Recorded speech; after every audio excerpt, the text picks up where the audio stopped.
നമ്മളെ ഒരുപാട് കാലം ചിരിപ്പിച്ച രണ്ട് നടന്മാരാണ് ഇവര്. ഇവരുടെ ഇപ്പോഴത്തെ ഹെൽത്ത് കണ്ടീഷൻ നമ്മൾ എല്ലാവരും കണ്ടിട്ടുണ്ടാവും.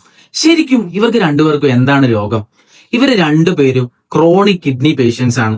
ആഴ്ചയിൽ 2-3 തവണ ഡയാലിസിസ് ചെയ്യേണ്ടി വരുന്ന രോഗാവസ്ഥയിലാണ് രണ്ടുപേരും. രണ്ടുപേരുടെയും കിഡ്നി ഫെയിൽ ആയിട്ടുണ്ട്. നമ്മുടെ കിഡ്നി എത്രത്തോളം സുരക്ഷിതമാണ്? എന്തൊക്കെ കാര്യമാണ് കിഡ്നിയെ നശിപ്പിക്കുന്നത്? നമ്മളൊരു ഡയാലിസിസ് പേഷ്യന്റ് ആക്കുന്നത് എന്ന് നോക്കിയാലോ? അതിൽ പ്രധാനമായിട്ടും ഫസ്റ്റിൽ നിൽക്കുന്ന ഒന്നാണ് സ്മോക്കിംഗ്.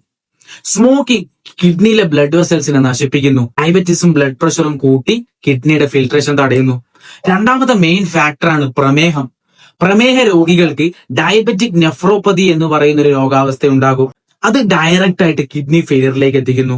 മൂന്നാമത്തതാണ് ഹൈ BP അഥവാ പ്രഷർ.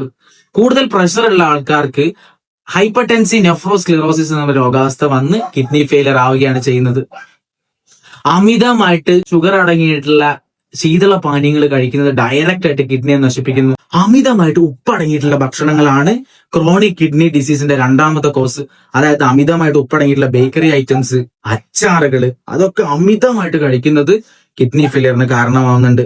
ശരിയായ പ്രിസ്ക്രിപ്ഷൻ ഇല്ലാതെ അമിതമായിട്ട് മരുന്നുകൾ കഴിക്കുന്നവര് അവർ പ്രത്യേകം ശ്രദ്ധിക്കണം. ഡയറക്റ്റ് ആയിട്ട് അത് കിഡ്നീനെ ബാധിക്കുന്ന ഒന്നാണ്. ശരിയായ രീതിയിൽ വെള്ളം കുടിക്കാത്തവർക്കും കിഡ്നി ഫെയിലിയർ റിസ്കുകൾ ഉണ്ട്. അമിതമായിട്ട് ജങ്ക് ഫുഡ്സ്, ഫ്രൈഡ് ഫുഡ്സ് കഴിക്കുന്നവർക്കും പ്രഷർ കൂടി കിഡ്നി ഫെയിലിയർ ആവാനുള്ള സാധ്യതയുണ്ട്. നമ്മുടെ റിസ്ക് ഫാക്ടറുകളെ നേരത്തെ തന്നെ മനസ്സിലാക്കി അത് ഒഴിവാക്കുന്നതല്ലേ വിവേകം? അല്ലെങ്കിൽ ഇതുപോലെ ഭാവിയിൽ നമ്മളുമായി തീരും. Stay healthy, stay safe.